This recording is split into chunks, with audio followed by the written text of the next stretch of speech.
So students ध्यान देंगे जरा। Yes sir.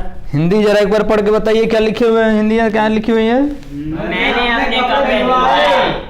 मैंने अपने कपड़े धुलवाए। वो दूसरा सेंटेंस है, वो महीने में 2 बार अपने बाल कटवाता है। तीसरा सेंटेंस है, मैं महीने में 1 बार अपनी बाइक मरम्मत कराता हूँ। चौथा सेंटेंस है, दर्द होने की वजह से मैंने अपना दांत निकलवाया। और 5वां सेंटेंस है, वह दीपावली के शुभ अवसर पर अपने घर पेंट कराता है। जरा सेंटेंसों पर गौर करें और देखें कि क्रियाएं कौन कर रहा है। हर एक सेंटेंस में जब क्रिया होती है तो करने वाला कोई व्यक्ति होता है ना, जिसको आप क्या कहते हैं? सब्जेक्ट कहते हैं। What we say that? We say that person subject. So here in the sentence subject is मैंने, in second sentence subject is वह, in third one is मैं, and in fourth sentence दर्द होने की वजह से मैंने, once again मैं, I mean I has been used here in the sentence, and in fourth sentence once again it's been used here subject he subject है, कहीं मैं है, कहीं ही है, कुछ भी हो सकता है सब्जेक्ट। एक्शन की बात करें तो प्रायः किसी सेंटेंस में जब कर्ता किसी क्रिया को करता है तो हम कहते हैं कि उस क्रिया का प्रभाव कर्ता पर दिखाई पड़ता है, ऐसा सेंटेंस होता है। तो सेंटेंस में आप देख सकते हैं यहाँ पर कि मैंने अपने कपड़े धुलवाए में, यहाँ सब्जेक्ट जो क्रिया कर रहा है कपड़ा धोने का, वो स्वयं नहीं कर रहा है। इस वाक्य को पढ़ने से क्या पता चल रहा है? वह किसी दूसरे से करवाता है। क्या पता चल रहा है? वह किसी दूसरे से करवाता है, स्वयं नहीं करता है। यहाँ पर क्रिया है कि वह महीने में 2 बार अपने बाल काटता है। अगर रहता तो वह स्वयं काटता है, करता खुद उस क्रिया को करता है, ऐसा भाव आता। लेकिन करता यहाँ पर सेंटेंस में सब क्रिया एक्शन को नहीं कर रहा है। सेंटेंस किसी अन्य सेकंड पर्सन, किसी थर्ड पर्सन के द्वारा कराया जाता है, ऐसा सेंस आ रहा है। मैं महीने में 1 बार अपनी बाइक मरम्मत कराता हूँ, स्वयं नहीं करते हैं, किसी दूसरे से, अर्थात कोई व्यक्ति होगा, व्यक्ति हमें अननोन है। मैं अपनी बाइक मरम्मत कराता हूँ, करता नहीं बल्कि कराता हूँ। अगला सेंटेंस है कि दर्द की वजह से मैं अपना दांत निकालता नहीं हूँ, निकलवाया, मैंने निकलवाया सेंस पास्ट टेंस में है। पेंट करता नहीं हूँ, पेंट करवाता हूँ। ऐसे सेंटेंसेस जहां पर हम ऑब्जेक्ट को महत्व देते हैं, प्राय ऐसे सेंटेंसेस पैसिव वॉइस के नियम से बनाए जाते हैं। पढ़े थे आप लोग?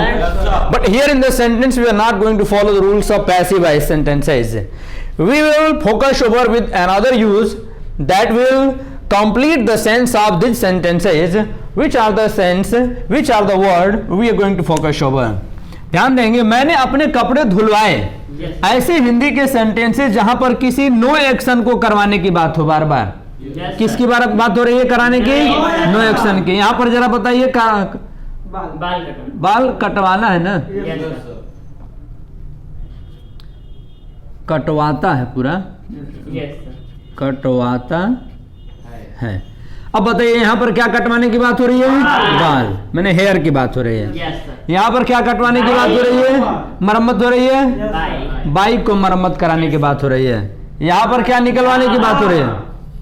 दांत। और यहाँ घर को पेंट कराने की बात हो रही है। जिसको मैंने गोला बनाया है, जरा इन शब्दों को विचार करिए और बताइए कि क्या ये सारे शब्द लिविंग होते हैं कि नॉन लिविंग होते हैं? नॉन लिविंग होते हैं ना? Yes sir. ऐसे सेंटेंसेस जहां पर किसी नॉन लिविंग पर कोई क्रिया करवाने की बात हो, किसी नॉन लिविंग को करवाने की बात की जाएगी, उन सारे सेंटेंसों को जब हम इंग्लिश में बनाते हैं, बताइए जरा, ये दिख रहा है? Yes sir. तो उसको हम बनाते हैं get STH action third form. STH का मतलब होता है समथिंग, और समथिंग वस्तु के लिए प्रयोग किया जाता है, नॉन लिविंग थिंग्स के लिए प्रयोग किया जाता है। ये कोड किया गया है STH बताने का मतलब कि गेट के तुरंत बाद उसको, जिसको कटवाना है, जिसको कराना है, उस वस्तु को रखते हैं। उसके बाद जिस एक्शन को कराने की बात होती है, उस एक्शन का कौन सा फॉर्म? हमेशा थर्ड फॉर्म। मतलब यहाँ पर एक्शन क्या आया है? कटवाना। तो कटवाना का क्या होता है? कट होता है। तो कट का थर्ड फॉर्म क्या होगा? कट। यहाँ पर धुलवाना, धोना का क्या होता है? तो वाश का थर्ड फॉर्म क्या होगा? वॉश्ड हो जाएगा। यहाँ पर मरम्मत करना का क्या होता है? रिपेयर्ड, REPAIRED, रिपेयर्ड हो जाएगा। यहाँ निकालना का क्या होता है? टेक आउट, तो टेक आउट का थर्ड फॉर्म टेकन आउट हो जाएगा। यहाँ पर पेंट करना का पेंट ही होता है, तो पेंट का थर्ड फॉर्म क्या हो जाएगा? पेंटेड हो जाएगा। ध्यान दीजिएगा, ठीक है। मेरा कहने का तात्पर्य क्या था, अभी समझेंगे। अभी करवाना का नहीं है, ये करना का भी है। जितना भी लिखा हूं अभी ये करना का भाव रखा हूं। वॉश मैंने धोया, कट मैंने काटा, रिपेयर्ड मरम्मत किया का अर्थ, टेकन आउट निकलवाना का अर्थ, पेंटेड मैंने पेंट करना का अर्थ। अब इसको जब करवाने का भाव लेना होगा तो गेट का प्रयोग करना पड़ेगा इसके पहले। किसके पहले? और क्या कटवाने, क्या धुलवाने की बात हो रही है? तो गेट क्लोज वॉश्ड। अब इसका सेटिंग इतना हुआ, गेट क्लोज वॉश्ड का मतलब कपड़ा धुलवाना। उसी प्रकार बताइए यहाँ पर अगर बाल कटवाना कहना हो तो क्या हो जाएगा? Get here cut, get here cut. अब इसमें कहना हो कि बाइक मरम्मत कराना, तब क्या हो जाएगा? Get bike repaired. उसी प्रकार दांत निकलवाना तो get tooth taken out, get tooth taken out. घर पेंट कराना तो गेट हाउस पेंटेड। प्रक्रिया समझ पा रहे हैं? सब ऊपर एक तरह से एकदम प्रोसेस चल रहा है बनाने का। अर्थात सबको बनाने का एक ही रूल होता है और वो होता है gate something action third form. ध्यान देंगे गेट के जगह पर एक और शब्द है जिसका प्रयोग किया जाता है और बहुत वो भी चलन में है, ऐसा नहीं है कि वो चलन में नहीं है। हैव है या तो गेट है। Have something action third form चाहे get something action third form, इन दोनों का प्रयोग किया जाता है। बात को समझिएगा यहाँ पर, ठीक है। एक बात इसमें कॉमन क्या देख रहे हैं आप? जिस क्रिया को कराने की बात हो रही है वाक्यों में, उसका उस एक्शन का कौन सा फॉर्म लगता है? हमेशा हमेशा और हमेशा third form. Here in this first sentence you may see wash has been used as washed. Here in the third sentence, cut has been used in its third form. Cut, past participle form has been used there. And here मरम्मत करना के अर्थ में भी देख लेंगे आप। Repaired has been used in its third form, repaired. And take has been used also here as taken out. I mean in all the sentences, main action has been used as its third form. Here it's not a main action according to the sentence. Main action is get and have. Main verb वो नहीं है, main verb तो आपका gate और have है। फिर भी जिस क्रिया को कराने की बात हम करते हैं उस क्रिया का हमेशा कौन सा फॉर्म आपको चाहिए? थर्ड फॉर्म चाहिए। अब देखते हैं बनेगा कैसे ये सारा सेंटेंस। पूरा प्रोसेस पर सेट करते हैं। तरीका तो मैंने आपको बता ही दिया। तो जहां जहां गेट लगाए वहां वहां क्या लगा सकते हैं आप? हैव भी लगा सकते हैं। तो आप जरा दिमाग लगा के आप स्वयं से बताइए, केवल इतने का सेटिंग अभी बताइए मुझे। अगर कहना हो कि कपड़े धुलवाना तो have clothes washed, very nice. Next बाल कटवाना, have hair cut, have something action third form तो हैव हेयर कट। अब कहना हो बाइक मरम्मत कराना तो हैव बाइक रिपेयर्ड। उसी प्रकार कहना हो कि दांत निकलवाना, बहुत अच्छा, हैव टूथ टेकन आउट। उसी प्रकार कहना हो घर पेंट कराना, have house painted, have house painted. ये प्रक्रिया होगा। आप हैव से बनाइए तब, चाहे गेट से बनाइए तब। अभी केवल इसमें कहिए, अभी आपको मैं फ्रेज में बताया कि इसका पूरा फ्रेज की सेटिंग कैसे होगा इतने पर। अब वाक्य की सेटिंग करते हैं। मैंने अपने कपड़े धुलवाए, कौन सा टेंस है? Simple past tense, I mean past indefinite tense. It follows second form in positive sentence. तो मैंने अपने कपड़े धुलवाए, मैंने आए। अब देखिए गेट या तो हैव में से दोनों में से कोई लेना है। तो आई got my close washed, I got my close washed, ठीक है। Yes sir. दूसरा सेंटेंस, वह महीने में 2 बार अपने बाल कटवाता है, कौन सा tense?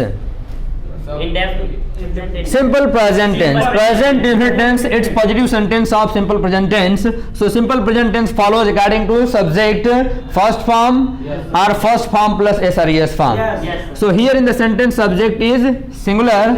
So that's why here action get will take SRES form with it. Yes. So sentence, he gets अपने है ना अपने बाल, ही गेट्स अपने बाल के लिए, ही के साथ अपना के लिए his, he gets his here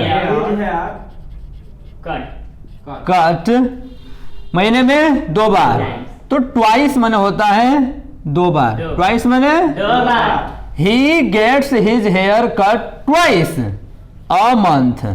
yes इन लगाने की जरूरत नहीं है, वो छुपा रहता है, ध्यान में रखेंगे, इसी में इन छुपा रहता है, इसको डिस्गाइज प्रीपोजिशन कहते हैं। He gets his hair cut twice a month, वह महीने में 2 बार अपने बाल कटवाता है। ठीक है। तीसरा सेंटेंस है मैं महीने में 1 बार अपनी बाइक मरम्मत कराता हूं। तो सब्जेक्ट कौन सा टेंस है? Do does plus action, present tense का अपोजिट सेंटेंस है। आई मरम्मत कराना है ना, यस सर तो आई गेट, आई को प्लूरल माना जाता होता है, सिंगुलर है, माना प्लूरल जाता है। तो आई get my bike, sorry I get my bike repaired कितनी बार? Once. एक बार बोलना होगा, अगर वंस के सिवाय तो होगा वन टाइम्स होता है। टाइम मैंने समय होता है, टाइम्स मैंने बार होता है। 1 कहो, 2 कहो, 4 कहो, 5 कुछ भी कहिए, बार जब कहना होगा तो टाइम्स शब्द प्रयोग करते हैं। ठीक है। I get my bike repaired once a month. I get my bike repaired once a month, मैं महीने में 1 बार क्या करता हूँ? अपनी बाइक मरम्मत कराता हूँ। ध्यान रखना, यहाँ इन नहीं लगाते हैं, जाओगे परीक्षा देने ग्रामर का, वहां इन लगा दोगे गलती हो जाएगा। यस सर उसमें इन छुपा रहता है, पहले बोला कि वो डिस्गाइज्ड प्रीपोजिशन है, उसमें इन रहता है। पढ़ेंगे जब प्रीपोजिशन ग्रामर में टीचर से तो वो समझाएंगे आपको। दर्द होने की वजह से मैंने अपना दांत निकलवाया, तो सेंटेंस है आई, देखो आई गॉट, चाहे आई निकलवाया है, पास्ट में है ना, यस सर तो आई हैड हो जाएगा। हैव का सेकंड फॉर्म क्या होता है? हैड। आई हैड चाहे I got my tooth, sorry tooth है ना, yes sir tooth taken out taken out due to due to pain paining. Paining दर्द होने की वजह से अनुभव कर रहे हो, क्रिया कर रहे हो, तो PAING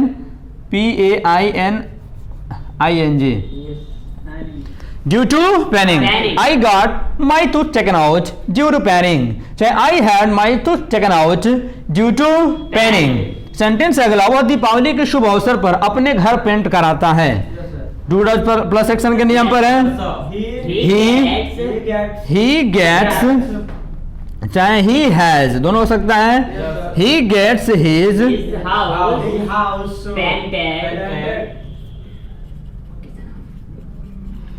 ही गेट्स चाहे he gets his house painted on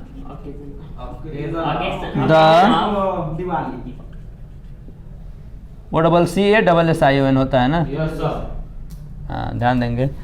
He gets his house painted on the occasion of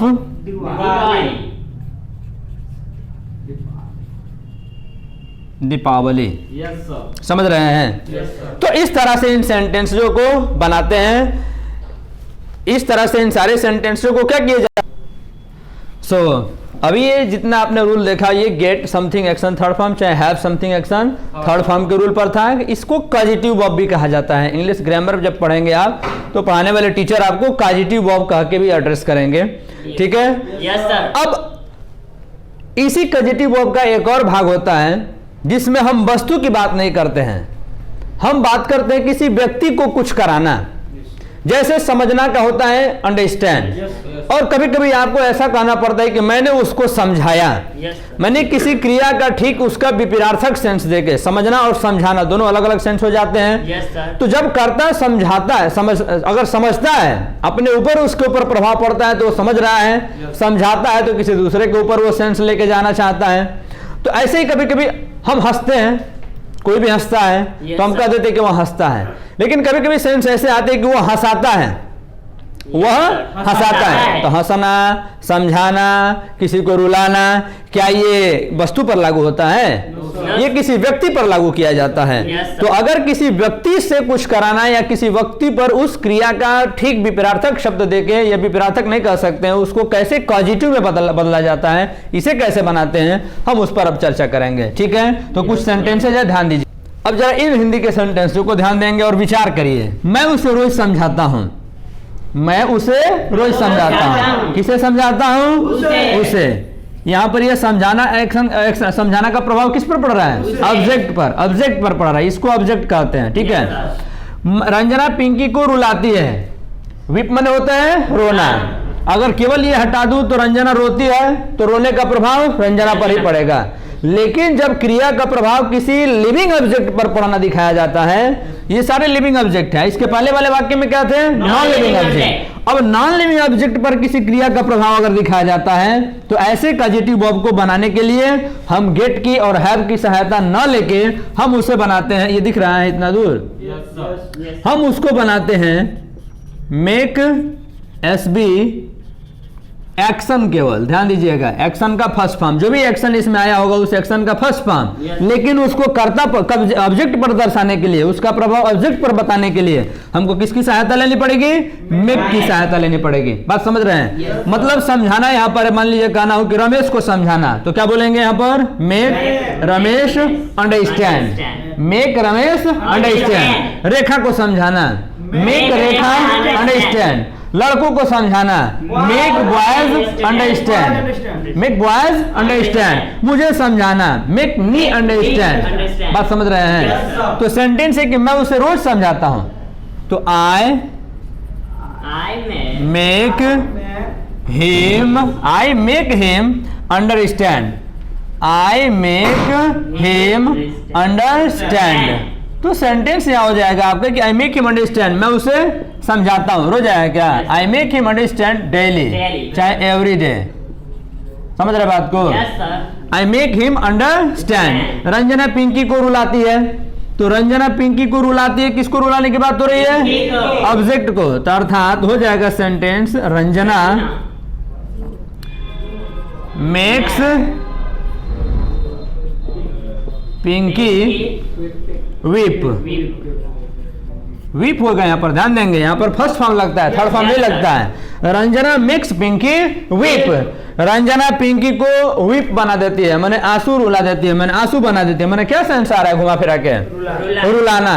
समझ रहे बात को? तो रोना का तो वीप होता है, उसी से रुलाना बनाना है। तो make somebody action first form, sorry, make somebody action first form. वे लोग हमें बहुत हंसाते हैं। वे लोग हमें बहुत हंसाते हैं। They make us laugh very much. They make us laugh very much. वे लोग हमें बहुत हंसाते हैं। बात समझ रहे हैं? ऐसे अन्य बहुत सारे सेंटेंसेज आपके दिमाग में बन सकते हैं। अरे देखो, मुझे हंसाओ मत, उसको रुलाओ मत, ये इंपेरेटिव में सेंटेंसेज हैं। तो सीधा आप इसको इंपेरेटिव में बोल सकते हैं, don't make them laugh, don't make me understand. बात समझ रहे हैं? तो ऐसे अगर एक्शन पर होगा, एक्शन को किसी ऑब्जेक्ट पर लागू दिखाना होगा, तो हम वहां पर एक्शन रख देंगे। अगर नो एक्शन होगा तो नो एक्शन रख देते हैं। जैसे कहना हो आपको कि मुझे गुस्सा मत दिलाओ, डोंट मेक मी एंग्री। उससे देखो भाई, उसे गुस्सा मत दिलाओ, नहीं तो मार देगा तुमको। Don't make him angry. अगर यहाँ एक्शन है, तो अगर नो एक्शन रहता तो नो एक्शन भी रख सकते हैं। अगर कहना हो, एक सेंटेंस समझा दे रहा हूं बस आपको, ये दिख रहा है, बताइए पहले। ये इधर का पोर्शन हाथ मेरा, अगर नहीं दिख रहा है, इतनी बात हो गया है, तो इसको आप नोट डाउन कर लीजिए। इसको आप नोट डाउन था।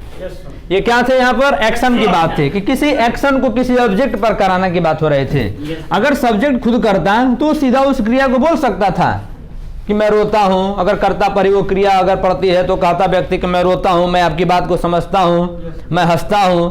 लेकिन किसी व्यक्ति को हंसाना, किसी ऑब्जेक्ट को हंसाना, किसी ऑब्जेक्ट को रुलाना, अगर ऐसा हिंदी का सेंस आ रहा था जब, तो आप वहां पर उसको किससे बनाए हो? मेक समबडी एक्शन से। लेकिन कभी कभी किसी ऑब्जेक्ट पर एक्शन न करा के किसी नो एक्शन की बात आ जाती है। यहाँ एक्शन जहां पर है, यहाँ पर कोई नाउन, कोई एडजेक्टिव आ जाएगा। जैसे सेंटेंस है आपका कि तुम मुझे गुस्सा मत दिलाओ दिलाओ।